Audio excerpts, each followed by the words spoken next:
자, 로마자 4번 제3자 이의소와 배당 이의소입니다. 배당 이의소는 어떻게 보면 배당 부분에서 해야 되는 건데, 배당 부분에 별다른 쟁점이 없어요. 물론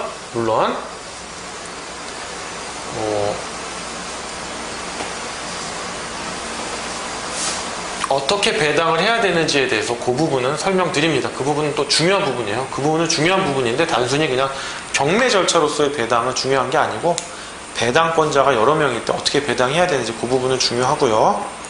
자, 배당 이의소는 요 땡겨서 여기서 설명을 해드리겠습니다. 자, 제3자 이의소인데요. 일단 가의 보시면 제3자 이의소란 집행의 목적물에 대하여 소유권이나 목적물의 양도, 인도를 막을 수 있는 권리를 가진 제3자가 집행 채권자를 상대로 자신의 권리를 침해하는 강제 집행에 대하여 이의를 주장하고 집행의 배제를 구하는 소송이다.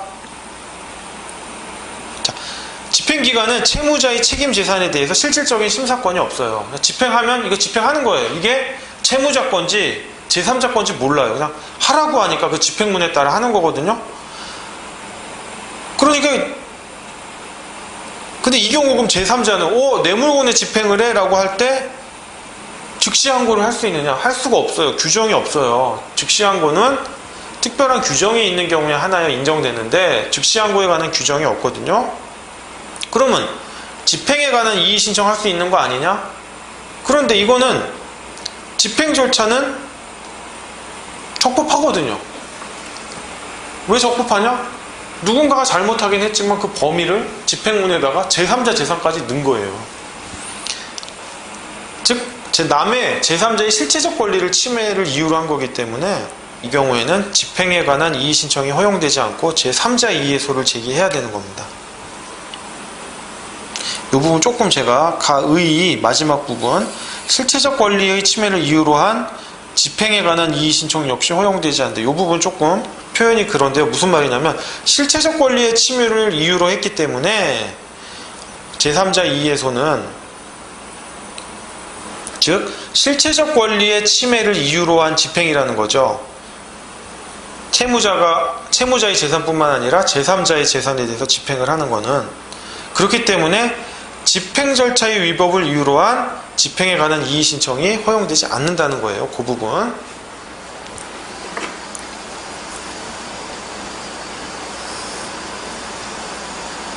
자, 제3자 이의소는 청구의 이의소와 구별이 되는데요. 청구 이의소는 뭐다? 아까 집행 권한이 있고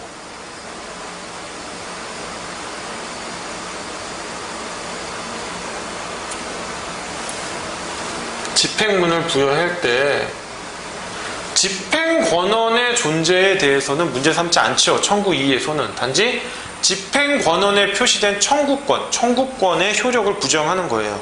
즉 집행력을 일반적으로 배제시키는 거예요. 그런데 제3자 이의소는요, 이 집행 권한 자체의 집행력을 배제하는 게 아니라 그 집행력은 인정해요. 제대로 됐어요. 다만 왜 내 재산까지 집행을 하느냐? 특정 종류의 재산 집행에 대하여만 집행력의 배제를 구하는 거예요. 따라서 청구 이의소는 이런 네 가지 경우에는 제기할 수 없었거든요. 근데 이 경우에도 제3자 이의소는 제기할 수 있다는 점, 요 점 확실히 숙지하시기 바랍니다. 자, 다음 페이지 다 이의의 원인인데요.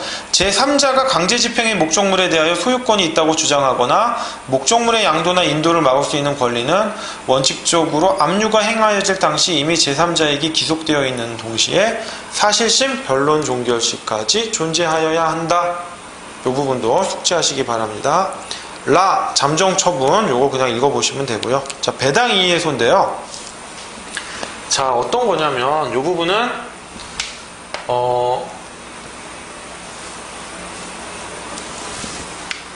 민사소송하고도 좀 연결이 될 수가 있어요. 그러니까 요 부분은 조금 심도 있게 들으시면 됩니다. 자, 배당 이의소는요, 아까 말한 압류, 현금화,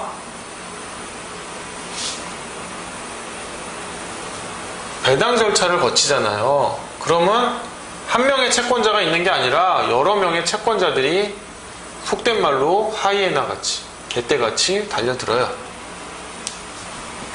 갑, 을, 병. 채권자죠, 다. 집행 채권자는 아닙니다. 집행 채권자는 압류부터 한 사람을 채권자 중에 한 명이겠죠. 집행 채권자는. 얘네들은 그냥 배당권자들이에요. 자, 그럼 여기 또 채무자가 있겠죠. 채무자, A 이렇게 하겠습니다.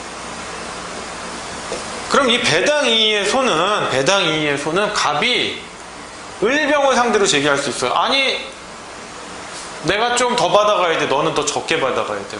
요렇게 할 수가 있고, 채무자가 배당을 하고 나면 나머지 게 자기한테 가거든요. 배당이 잘못돼서 나한테 조금 왔어. 채무자가 채권자를 상대로 하는 두 가지 유형이 있습니다. 부당이득 반환 청구권과의 관계인데요. 배당이 완료됐다 하더라도 부당이득 반환 청구권을 행사할 수 있다라는 게 대법원 판례의 입장이고, 예외적으로 부당이득 반환 청구권이 없는 경우가 몇 개 있습니다. 이 판례 한번 보시면 되고요. 이 자체가 시험에 나올 것 같진 않아요.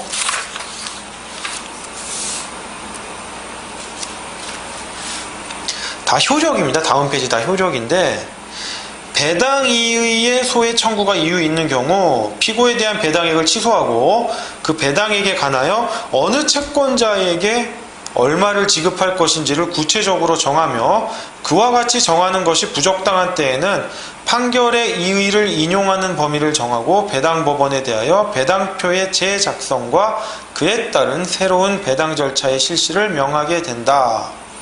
배당이의의 소외 인용 판결에는 가집행 선고를 붙일 수 없다. 자, 판결의 효력에 대하여 채권자가 제기한 배당이의 소외 판결의 효력은 원고와 피고 사이에만 미치고, 즉 제기한 채권자와 제소당한 채권자 사이에만 미치는 겁니다. 그리고 그 밖의 채권자, 나머지 채권자와 채무자에게는 미치지 않습니다. 이를 실무상 재배당이라고 하고요. 채무자가 제기한 배당이의의 소는 배당이의소의 판결의 효력은 이의를 제기하지 아니한 채권자를 위하여도 배당표를 바꿔야 하기 때문에 채무자가 패소가 아니라 승소를 해야 되겠죠. 승소라면 모든 사람에 대해서 절대효가 인정됩니다. 이를 추가 배당이라고 합니다. 자, 로마자 5번 즉시항고와 집행에 관한 이의의 소인데요. 이거는 집행문 부여 또는 집행 권한에 대한 게 아니라 그냥 집행 절차에 있어서 집행 절차에 대한 위법이 있는 경우에 인정되는 겁니다. 다만 즉시항고는 법률에 특별한 규정이 있는 경우에 한해서 인정되고요.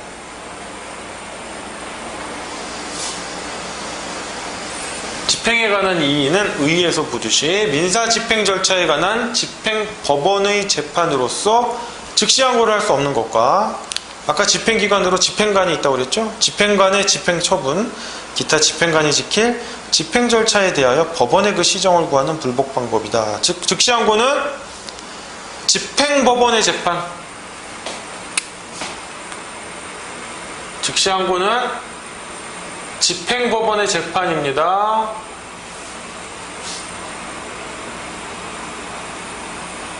재판 중에 즉시항고라는 규정이, 법률 규정이 있어야겠죠?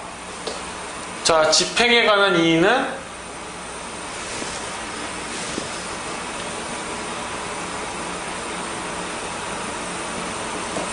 똑같이 집행법원의 재판 중에서 규정 없는 거.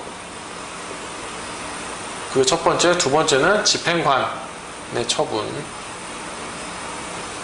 이렇게 된다는 겁니다. 구별해 주시고요. 그냥 용어의 차이입니다. 나머지 부분은 그냥 읽어보시면 되겠습니다. 뭐 어려운 거 아닙니다. 시험에도 나올 확률은 적습니다. 자, 그럼 넘어가겠습니다. 자, 제2장 강제집행인데요. 이 부분이 이제 기판역하고 좀 연결됩니다. 기판역하고. 이 부분 좀 잘 들으셔야 돼요. 제1절. 강제집행의 요건. 집행 당사자 로마자 1번 1의. 강제집행 절차에서 강제집행을 요구하는 자를 집행채권자, 강제집행을 요구받는 자를 집행채무자라고 한다. 이러한 집행 당사자는 집행문의 부여에 의하여 확정되며 집행문의 부여 없이 집행력이 있는 집행권원의 경우에는 그 집행권원에 표시된 당사자가 집행당사자가 된다. 집행당사자 적격을 가진 사람이라도 집행문이 부여되지 않으면 집행당사자가 될 수 없고 당연하죠. 집행당사자 적격을 가지지 않은 사람이라도 집행문이 부여되면 그 집행문이 취소될 때까지 집행당사자로 된다. 자, 집행권원 계속 나오죠. 그냥 반복해서. 집행문. 자, 이 집행문에 표시된 사람이 집행당사자랍니다. 그러나 집행문이 필요 없는 것들이 있었죠. 그런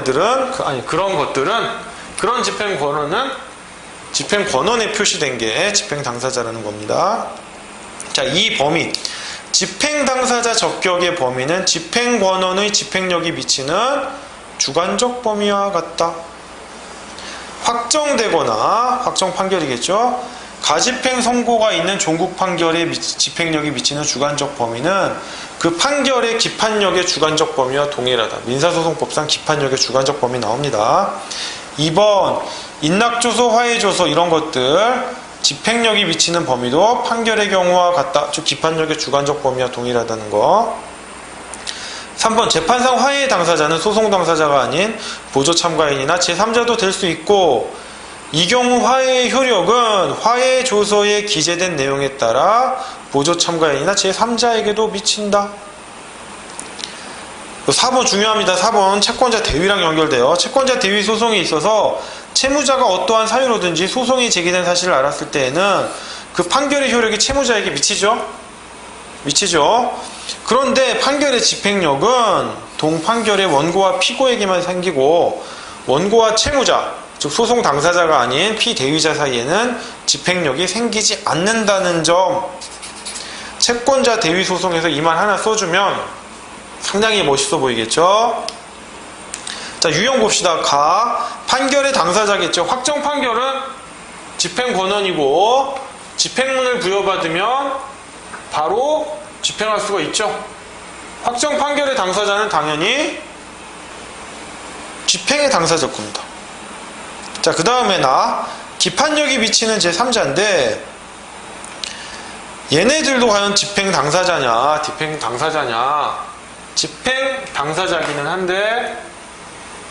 당사자기는 한데 승계 집행문을 부여받아야 한다 이겁니다.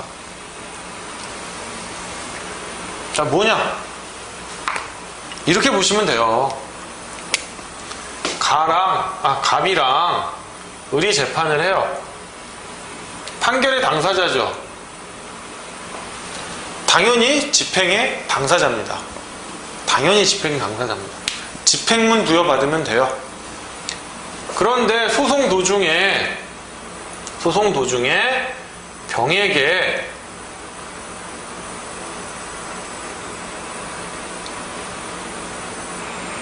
자, 민사소송법 규정 한번 볼까요? 민사소송법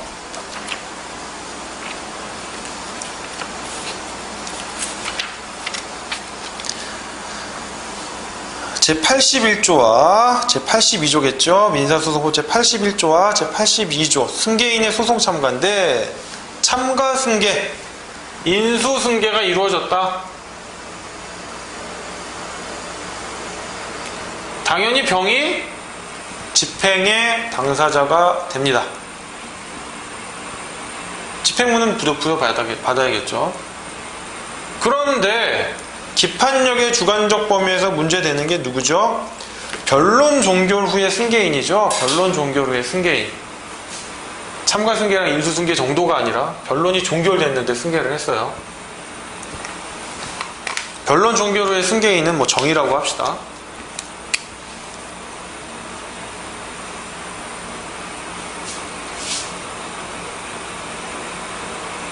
얘도 집행 당사자냐? 집행 당사자다. 그 대신 집행문은 뭐 받아야 된다? 그냥 집행문이 아니라 승계 집행문을 부여받아야 된다. 기존 집행문을 승계하는. 얘도 넘어서는 범위에 있는 애들은 승계 집행문 갖고 안 된다. 다시 소송해라. 는 겁니다. 자, 집행 당사자는 첫 번째 그냥 판결의 당사자가 있어요. 집행문 받으면 돼요. 근데 소송 도중에 소송을 승계해요. 참가 승계나 인수 승계를 해요. 얘네들도 그냥 집행문 얘 명의로 받으면 돼요. 아무 문제 없어요. 집행 당사자예요. 변종 후의 승계인, 변론 종결 후의 승계인 집행 당사자에 해당됩니다. 그 요건 있죠. 요건 설명드릴 거예요. 근데 얘네들은 승계 집행문을 받아야 돼요. 승계 집행문을. 그 점이 다르고, 승계 집행문으로도 안 되는 애들, 얘네들은 다시 재판해라, 처음부터. 그럼 보겠습니다. 변론 종결 후의 승계인에 대해서 민사소송법이 규정하고 있죠. 민사소송법에 대한 거예요. 이건 민사집행이 아니고.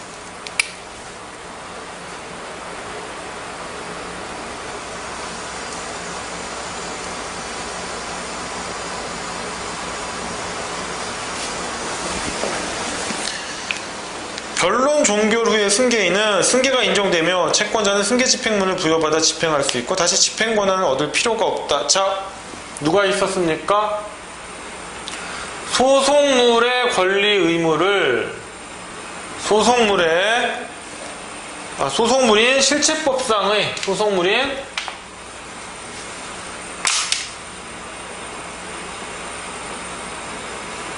실체법상의 권리 의무를 승계한 자,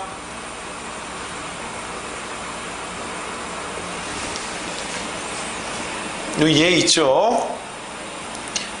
이 사람들은 당연히 변론 종결 후의 승계인입니다.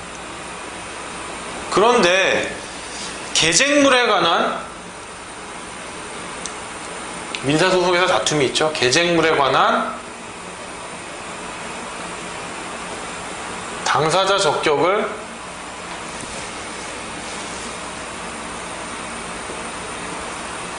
이전받은 자가 있어요.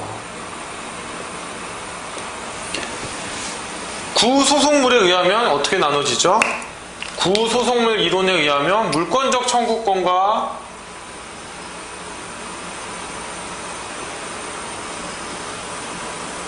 채권적 청구권으로 구별을 해서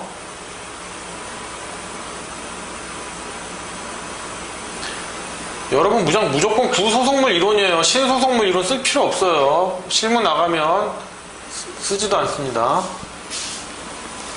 구소송물 이론을 보면은 물권적 청구권의 경우에는 민사소송법 제218조 제1항의 승계인에 해당하지만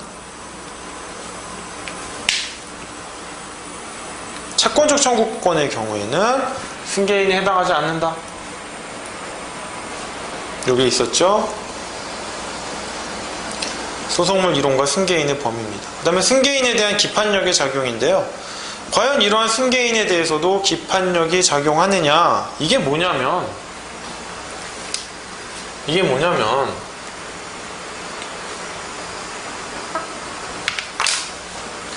갑이 있고요. 을이 있는데 갑이 을에게 동산인도 청구를 해요.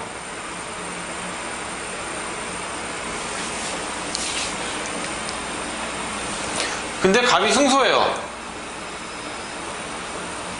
을은 반환해야겠죠. 근데 얘가 선의의 병에게 넘겨요. 그럼 이 판결의 기판력이, 승소 판결의 기판력이 병에게 미치느냐, 이 문제인데, 근데 이때 병이, 을이 졌으니까 대항할 수는 없겠죠. 근데 을에게는 없는 새로운 대항할 수 있는 사유가 생겼어요. 이게 바로 선의취득 사유예요. 이게 생겼단 말이에요. 이게 생겼어요. 그럼 형식설은 뭐 다 필요 없다. 변론 종결 후에 어쨌든 병이 네가 승계하지 않았냐. 그러므로 병은 승계인에 해당하므로 기판력을 받게 된다. 하지만 네가 고유한 대항 사유인 선의취득 사유가 있네? 그래서 네가 입증해서 동산인도 청구를 물리쳐라. 이게 형식설이고요. 실질설은 아니 그런 형식만 보지 말자. 그냥 승계한 게 아니라 얘는 실질적으로 고유의 대항 방법이 있지 않느냐. 따라서 병에게는 이 판결의 기판력이 미치지 않는다. 기판력을 받는 승계인에 해당하지 않는다라고 하고 이 실질설이 판례 입장입니다. 아니 근데 뭐가 달라요 이게? 양설의 차이는요 실은 민사소송법에서 나오는 쟁점인데 민사소송법의 쟁점이 아니라 민사집행법의 쟁점이에요. 제가 여기 박스 밑에 써놨지만 승계인에 대한 기판력의 작용에 대하여 형식설과 실질설의 대립이 있지만요 논의의 실익은 없어요. 형식설에 의하면 얘가 승계했죠. 병이 승계했죠. 그럼 갑이 승계집행문을 부여받을 거예요. 승계인이니까 형식설에 의하면 병은 뭐예요? 승계인이잖아요. 그러니까 갑은 승계집행문을 부여받을 거예요.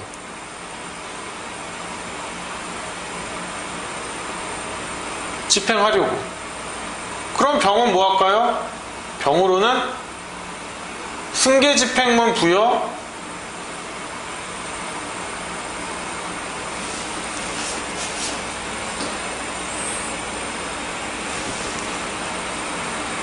부여에 대한 이의소송을 해요.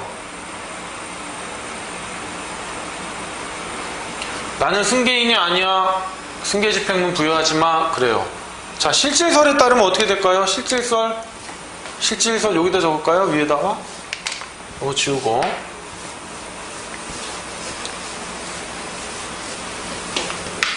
실질설에 의하면 승계인이 아니잖아요. 병이. 그죠? 그러니까 승계집행문 부여가 안 돼요. 그러니까 갑이 막바로 승계집행문 부여에 소를 해요. 이 차이예요, 이 차이. 즉 얘를 승계인으로 보면 승계집행문이 부여가 되니까 병이 막으려고 하겠죠. 승계집행문 부여하지 마! 그러고 얘를 승계인으로 안 보면 승계집행문이 부여가 안 되죠. 그러니까 갑 입장에서 승계집행문 부여해줘. 즉 누가 먼저 이러한 승계집행문 부여에 대한 이의 또는 부여의소를 제기하느냐, 누구에게 먼저 번거롭게 하느냐, 이런 차이가 있는 것 뿐입니다. 이게 이시훈 교수님 책에 있는 내용인데 실은 민사집행법의 쟁점이에요. 제가 보기에는 실질설이 타당하다고 볼 수가 있어요. 왜냐하면 갑이 이렇게 동산인도 청구 소송을 하면서요 넘어가지 않게 처분금지 가처분을 해야 돼요. 처분금지 가처분이 왜 꼭 필요하냐면 우리나라에는 이렇게 소송을 하거나 하면 당사자를 항정하는 효과가 없어요. 그러니까 얘가 소송 중에 막 넘겨도 넘기면 어떻게 되느냐, 그 판결을 받으면 그 판결이 을에게만 미치거나 병이 변론 종결 후에 승계인이 아닌 한은 그 판결이 못 미쳐요. 그러니까 얘가 못 넘기게끔 딱 붙들어 매야 돼요. 처분금지 가처분을 해야 돼요. 이걸 아는 갑의 귀책이 있기 때문에 네가 번거로워라, 네가 승계집행문 부여해서 네가 먼저 번거로워져라 라고 하는 게 좀 균형에 맞지 않나 싶습니다. 그 다음 양괄호 2번인데요. 당사자 또는 승계인을 위하여 청구의 목적물을 소지한 사람, 이 부분 한번 읽어보시면 민사소송법에 대한 내용이고요. 3번 제3자를 위하여 당사자가 된 사람이 받은 판결에 있어서 제3자, 요 경우에도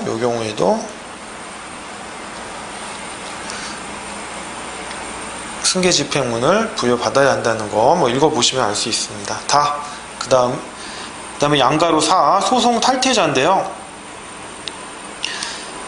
독립당사자 참가, 참가 승계, 소송 인수의 경우에도 승계집행문을 부여받아야 하지만 보조 참가의 경우에는 참가적 효력에 불과하기 때문에 기판력이 미치지 않으므로 이에 대하여는 집행력이 인정되지 않는다. 승계집행문을 부여받을 수 없다라는 점이죠. 자, 4번 집행 당사자 적격의 변동입니다. 가 집행문 부여 전의 변동 뭐 한번 읽어보시면 됩니다. 어려운 내용 아니고요. 나 집행문 후의 변동입니다. 그 부분 원칙과 예외 읽어보시면 되겠습니다. 자, 그 다음에 로마자 2번 집행권원인데 뭐 정의 정도만 알고 가시면 돼요. 집행권원이란 일정한 사법상의 이행 청구권의 존재와 범위를 표시함과 동시에 그 청구권의 집행력을 인정한 공정의 문서이다. 자, 제가 늘상 얘기하는 거죠. 집행권원과 집행문.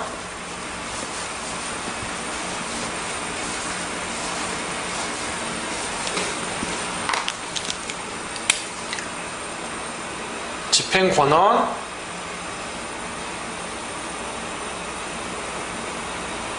집행문이 있는데 집행권원이란 뭐다? 사법상의 이행 청구권의 존재와 청구권이 있구나. 그 청구권의 범위, 그 다음에 뭐 집행력까지 인정한 공정의 문서이다. 판결문 대표적이죠.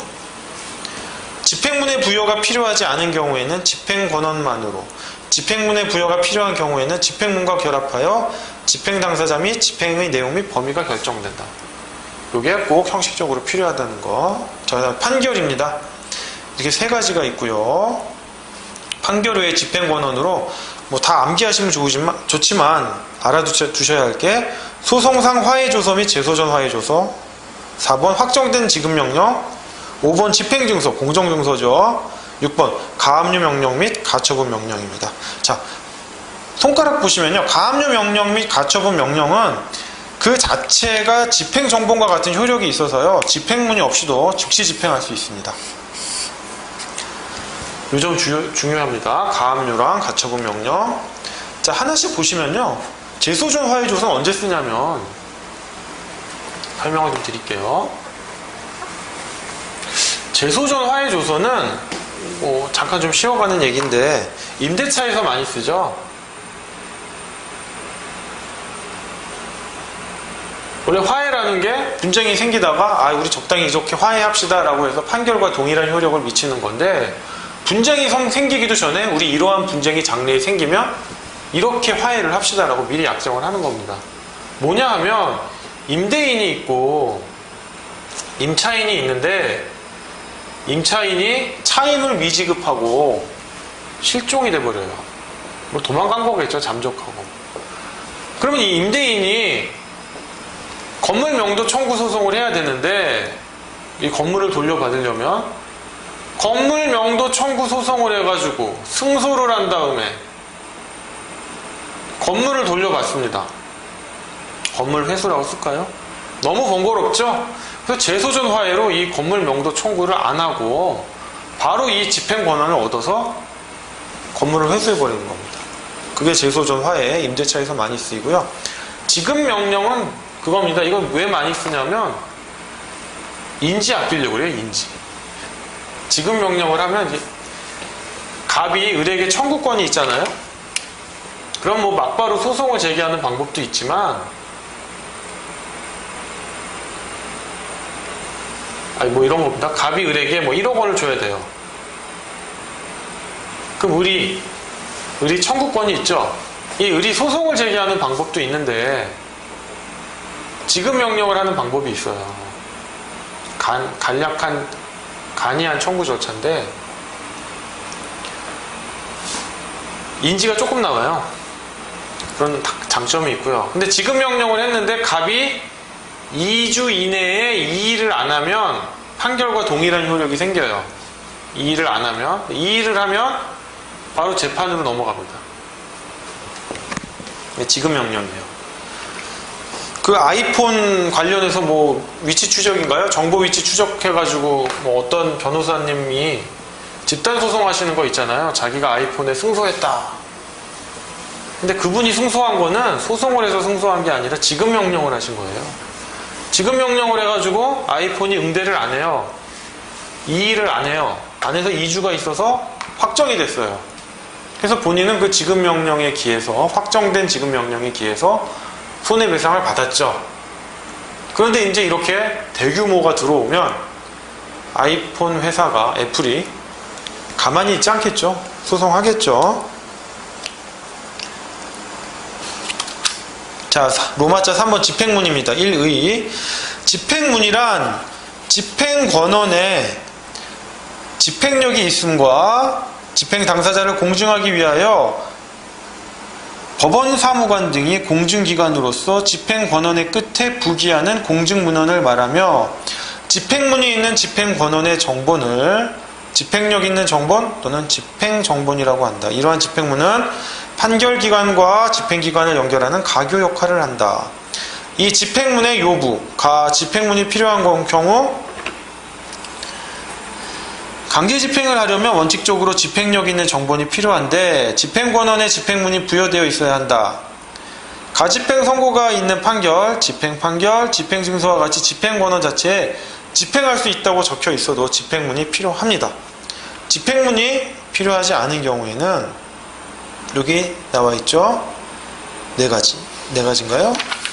예. 의사의 진술을 명하는 판결이 가장 대표적이죠. 의사의 진술을 명하는 판결, 확정된 지급명령, 가압류 및 가처분 명령, 이 정도, 세 가지 정도 알고 계시면 됩니다. 제가 집행문 기재리에 세 가지 있는데요. 한번 살펴만 보시면 되고요. 자, 제2절 다음 페이지, 금전채권의 3단계인데, 금전집행의 3단계입니다. 금전집행의 3단계. 금전집행은 말 그대로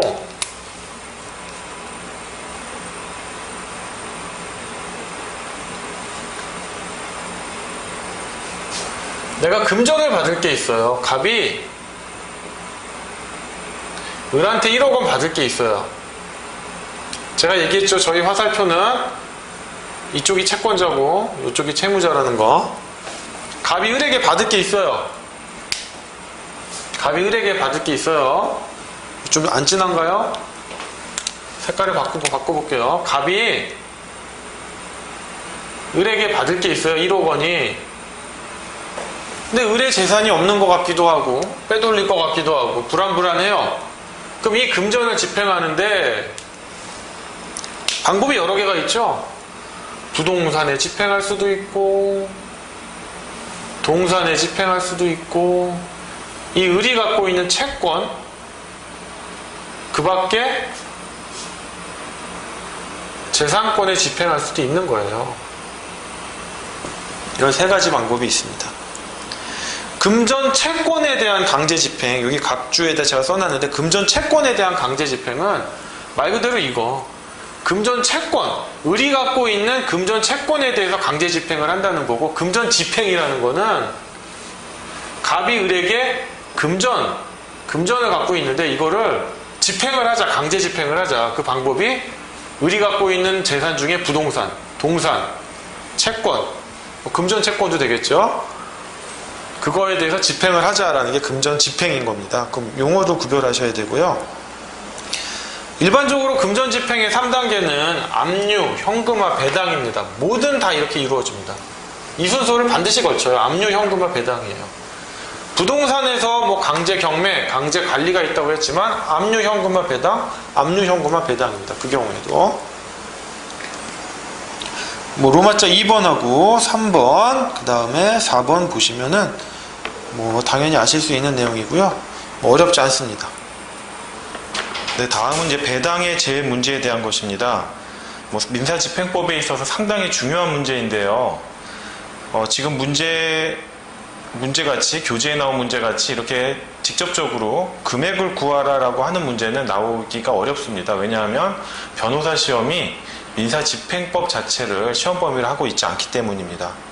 하지만 이 문제를 풀다 보면요, 민사집행법에 있어서 가압류권에 대한 효력, 압류권에 대한 효력, 그 다음에 저당권, 조세채권의 효력으로서 당해세라든지, 당해세가 아닌 일반 채권으로서의 효력, 이런 효력 여부를 다투다 보면요, 민사집행법에서 여러분이 공부하셨던 그런 기본 개념들을 좀 더 명확히 이해하실 수 있기 때문에 이 문제 꼭 숙지하면서 넘어가도록 하겠습니다.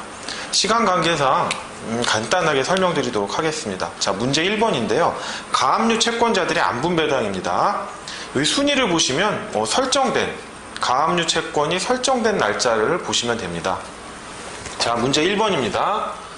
자, 가압류 채권이 설정이 됐는데요. 각각 서로 다른 사람들입니다. 갑, 을, 병 이렇게 가압류 채권이 설정됐는데 그럼 이들이 배당을 할 때 어떻게 배당을 하느냐? 우리가 민법에서 이게 근저당권 또는 저당권 또는 뭐 담보가등기라고 한다면 당연히 갑, 을, 병의 순서로 배당이 될 것입니다. 즉 갑이 자신의 채권을 다 만족시킬 때까지 배당을 받고 그 다음 순위로 우리 배당을 받게 되는데 가압류 채권은 다르다는 거죠. 가압류 채권은 설정이 먼저 됐다고 해서 우선 변제적 효력이 있는 게 아닙니다. 우선 변제적 효력이 없습니다. 그렇기 때문에 누가 먼저 했건 말건 동등하게 평균 배당 또는 안분 배당을 받는다는 것입니다. 지금 보시면 갑을병의 채권액이 5천만 원, 1억 원, 5천만 원이 있는데 배당 재원이 1억 원이거든요. 그러니까 이렇게 되는 겁니다. 1억 원 플러스 또 평균 배당이라고 해서 머릿수대로 3분의 1이다 이러시면 안 됩니다. 자신의 채권액에 대한 겁니다. 자, 총 얼마죠? 2억인데 5천만 원 이런 식으로 갑이 배당받는 겁니다.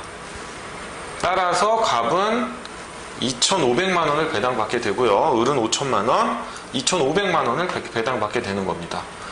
그러면 여러분들이 이제 의심이 생길 거예요. 아니 그럼 가압류가 이렇게 평등하게 평균 배당, 안분 배당을 한다고 하면 뭐하러 가압류를 내가 일찍 할 필요가 있느냐. 어차피 늦게 해도 똑같이 받는데 내 채권액대로. 그렇죠. 이렇게 가압류 채권만 설정돼 있으면 순위가 그렇게 중요하지가 않아요. 근데 문제는 문제 2번에 나오죠. 저당권이 싹 들어오는 겁니다. 여기서 저당권이 싹 들어오면 이제 문제 2번 을이 저당권자죠. 저당권이 싹 들어오면 갑은요 저당권보다 먼저 설정됐기 때문에 우선해요. 하지만 주의해야 될 게 채권이죠. 채권. 물건이 아니죠. 우선은 하는데 우선 변제적 효력은 없어요.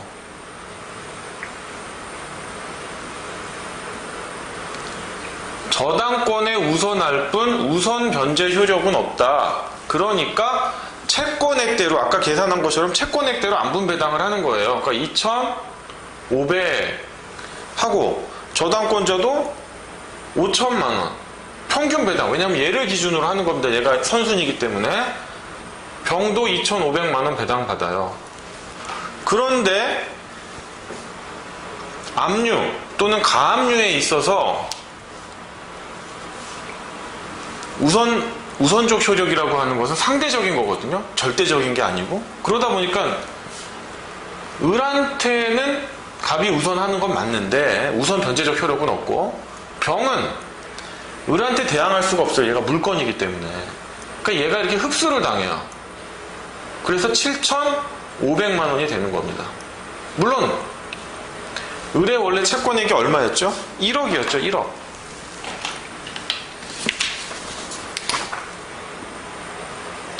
(1억이니까) 자신의 부족분만큼 채우기 위해서 2,500을 흡수한 거지.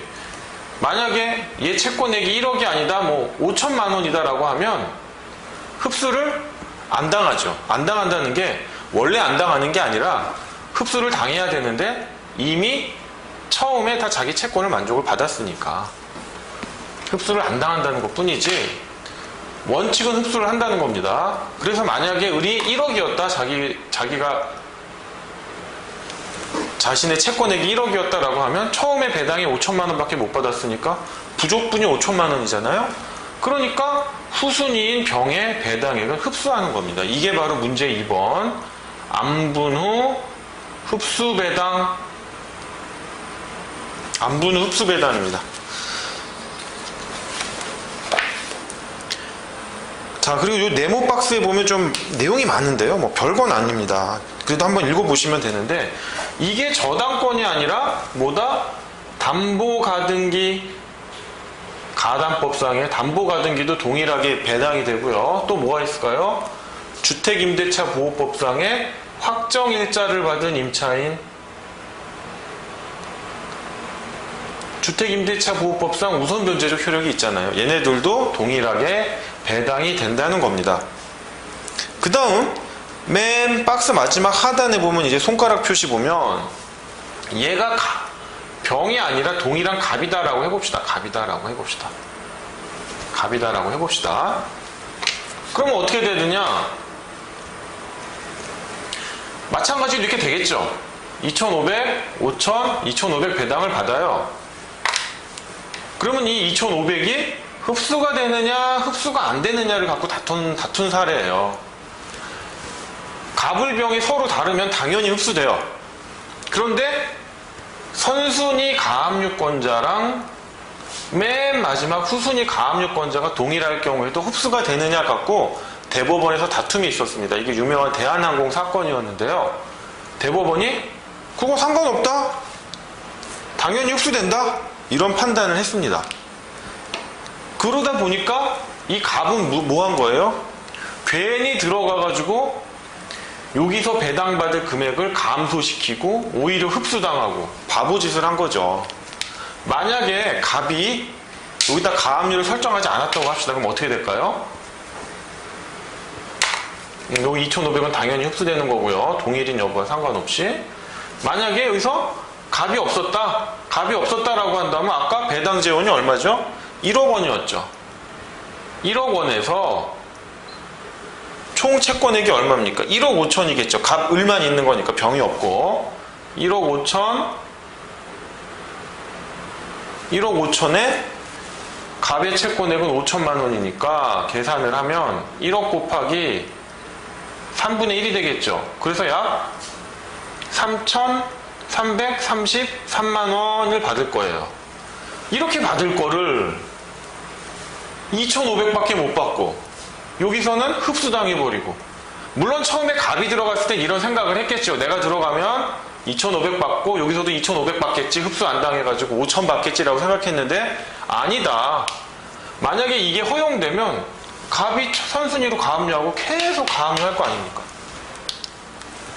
그걸 방지하기 위해서 동일인 여부와 상관없이 흡수가 된다라는 게 문제 2번 마지막 화살표에 있는 내용까지였습니다. 별로 어렵지 않죠? 자, 문제 3번인데요. 문제 3번은 이 도표가 그대로 갑니다. 이 도표가 그대로 가는데 근데 병이 들어와요. 병이 똑같이 가압류, 저당권인데 병이 싹 들어옵니다. 근데 얘도 가압류긴 한데 조세채권자예요. 조세채권자. 조세채권으로서 가압류 또는 뭐 압류를 했다고 합시다. 그러면 이 경우에는 어떻게 되느냐? 갑은 을한테 우선하죠. 먼저 설정됐으니까 아무리 얘가 저당권이라고 하더라도. 을과 병은 또 뭘 기준으로 해요? 당해세라면, 당해세라는 게 뭡니까? 그 물건에 관한 세금이에요. 당해세는 당해세의 법정 기일을 따지지 않고 그냥 당해세는 저당권보다 무조건 앞서요. 앞섰는데 당해세가 아닌 조세채권은 법정 기일과 저당권의 설정 등기를 비교를 해요. 근데 이게 제가 순서를 이렇게 했으니까 당연히 을이 병보다 앞서겠죠. 그럼 을이 병보다 앞서요.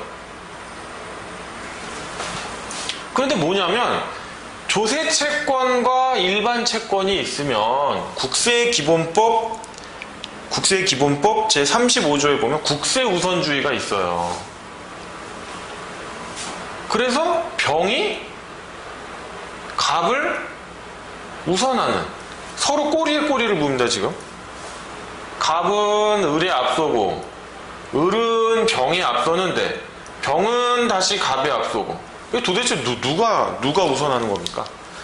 이것도 안분의 흡수 배당에 있어서 응용형이라고 할 수 있는데요. 어떻게 배당을 하냐?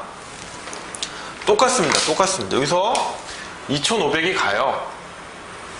배당 재원은 1억 원입니다. 여기서 5천만 원이 가고 2,500이 갑니다.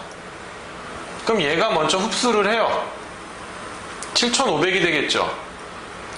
제로가 되고 다시 얘가 첫 번째 걸 흡수해요. 얘는 빵원이 되고 여기 7,500은 그대로 내려오겠죠. 2,500이 됩니다. 그러면 얘는 지금 총 채권액이 1억 원이죠. 아직 2,500이 부족하죠. 그럼 또 흡수되는 건 아니냐? 아니다. 이렇게 한번 돌아오면 끝이다. 거기서 끝이다. 그래서 갑은 빵원, 을은 7,500만 원, 병은 2,500만 원이 되는 겁니다. 요거 조세채권, 일반 조세채권입니다. 자, 그러면 문제 4번 한번 볼까요? 문제 4번. 문제 4번은 뭐 어렵다고 할 수도 있는데 조금 응용형이죠. 4명이 나왔어요. 4명이 나왔어요. 가압류, 저당권, 가압류인데 아까 요 동일한 형태예요. 근데 정이 있는데 얘가 또 저당권이에요. 이거 어떻게 하느냐? 얘가 우선하죠. 얘가 무조건. 우선하지만 우선 변제적 효력은 없기 때문에 평균 배당, 안분 배당을 합니다. 이 금액에 따르면 어떻게 되겠어요? 6천만 원인데 총 채권액은 3천만 원, 3천만 원, 2천만 원, 2천만 원이니까 6천만 원에 1억 곱하기 3천만 원이죠. 그러니까 1,800만 원. 1,800만 원이 가요. 오케이? 그 다음에 저당권자도 1,800만 원이 갑니다. 3천만 원이니까 얘는 1,200만 원이 갈 거예요. 얘도 1,200만 원이 갑니다. 그러면 배당이 됐는데 저당권자는 아까 병을 흡수했었죠. 일반 채권자보다 앞서니까. 그런데 후순위 저당권도 있어요. 그럼 누구 걸 흡수하느냐? 원칙대로라면 맨 마지막 놈 걸 흡수해야 돼요. 얘가 제일 후순위니까. 근데 얘랑 얘를 한번 비교해 보세요. 얘와 얘 사이는 순위가 있어요? 없어요? 동일하죠.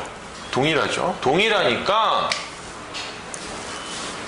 맨 마지막에서 흡수를 하는 게 아니라 똑같이 균분해서 흡수를 한다. 즉 얘의 채권액은 3천이었단 말이에요. 그러니까 부족한 게 얼마예요? 1,200이 부족하죠? 그러니까 요거를 얘네들 채권액에 비례해서 가져간다. 600씩. 만약에 좀 금액이 서로 다르면 비율대로 달라지겠죠?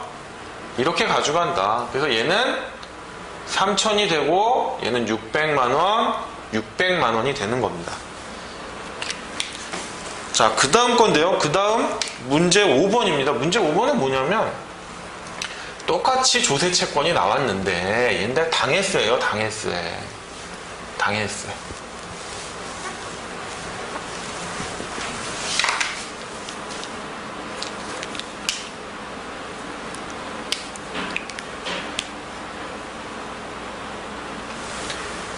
제 설명을 잘못 드렸네요. 당해세가 아닌 조세 채권자로서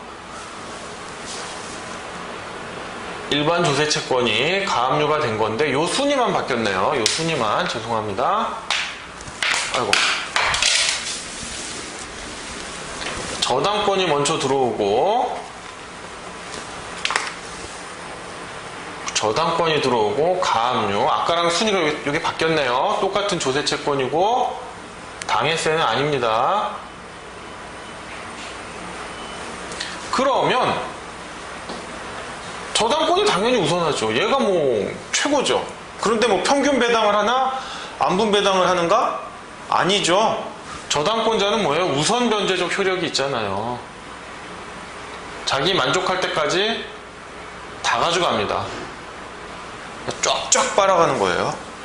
그러니까 1,500만 원 통으로 다 가져가고, 그 다음에 얘랑 얘는 뭐예요? 일반 채권, 조세 채권이지만 국세 우선주의, 국세기본법 제35조에 의해서 얘가 또 우선하니까 얘도 또 다 가져가는 거예요.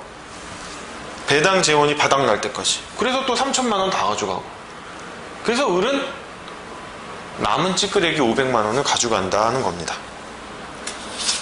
자, 그럼 문제 6번.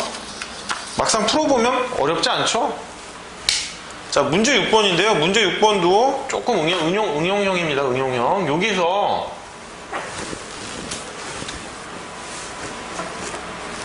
저당권자, 가압류 채권자, 저당권자, 이제 정의 조세 채권인데 당해세예요.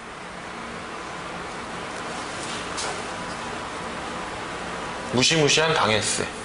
저당권도 이겨버린다는 당해세. 좀 흐린 것 같아서 좀 진하게 쓰겠습니다. 그러면 뭐 볼 거 없어요. 우선이에요. 얘는 그냥 1순위예요. 당해세. 먼저 가져갑니다. 쫙쫙 빨아갑니다. 2천만 원 빨아갑니다. 그 다음에 얘가 우선순위잖아요. 그죠? 그러니까 얘도 다 빨아가요. 자기 채권액만큼 1,500을 빨아갑니다. 그 다음에 얘네들이 이제 자기 채권액만큼 안분 배당을 하는 거예요. 그래서 2,100만 원, 1,400만 원 가져가는 겁니다. 만약에 여기서 저당권이 이쪽에 있다? 그럼 얘가 다 빨아갔겠죠? 그죠? 자, 문제 7번입니다.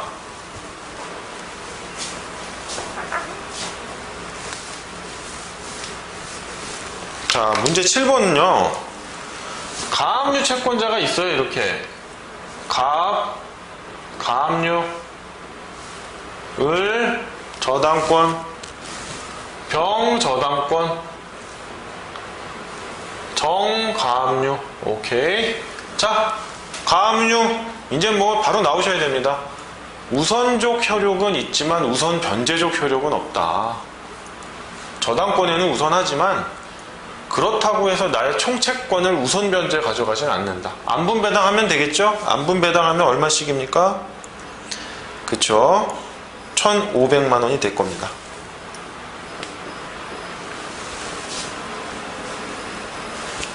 그리고 여기는 3,000만 원.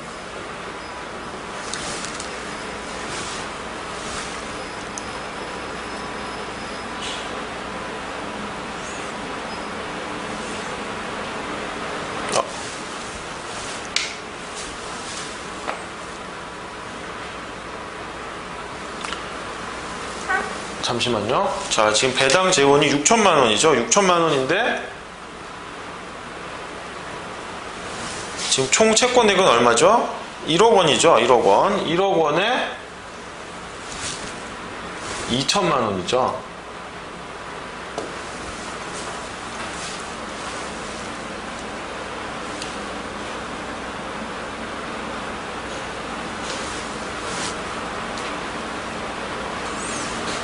그러니까 여기 1,200만 원이 되겠네요. 제가 저 도표를 좀 잘못 그린 것 같습니다. 1,200만 원. 여기는 2,400만 원, 1,200만 원, 1,200만 원이 될 겁니다. 여기 도표에 제가 배당액 1,500만 원 썼는데 1,200만 원입니다. 죄송합니다. 1,200만 원이 되죠. 그런데 이 저당권은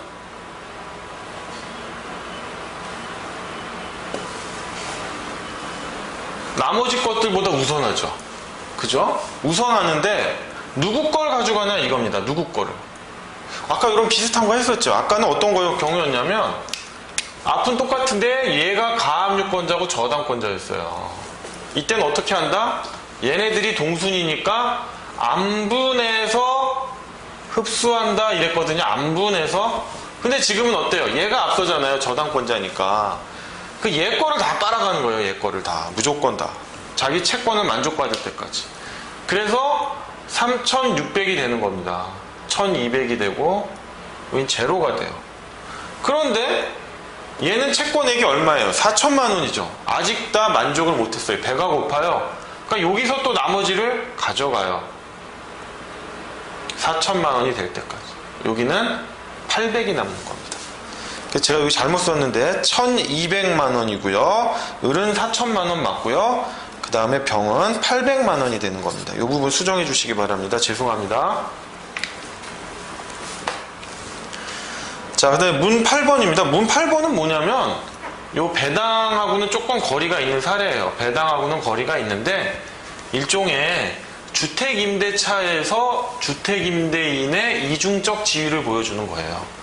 주택임차인의 주택임대차 보호법을 받는 주택임차인의 이중적 지위인데 이때 주택임차인은 대항력과 우선변제효를 갖고 있어야 됩니다. 자, 갑이 임차인인데 이때 대항요건을 갖춰요. 대항요건은 이거 뭐 이제 주택임대차 보호법은 특별법이라고 해서 무시하시면 안 됩니다. 시험에 그냥 나온다고 생각하세요. 나온다고. 자, 주택임대차 보호법상 대항요건은 뭡니까? 주택의 인도를 받고, 그쵸? 인도를 받고 주민등록을 이전해야 돼요. 법에 이렇게 돼 있죠? 그럼 도대체 주민등록 이전이 뭐냐? 이거를 또 다음 항에서 전입신고라고 되어 있죠. 이렇게 외우셔야 됩니다. 그냥 전입신고, 두리뭉실 이러지 말고 주택의 인도와 주민등록 이전이 있어야 되는데 주민등록 이전은 전입신고를 말하며 그 이길 다음날이죠. 다음날 효력이 발생한다. 자, 그 다음에 가압류 채권자 여기 을이 있어요. 가압류권자가 이렇게 있어요. 그쵸? 그 다음에 다시 또 갑이요. 이때 우선 변제효를 가져요. 자, 이때 우선 변제는 어떻게 받죠? 확정 일자를 부여받으면 되죠.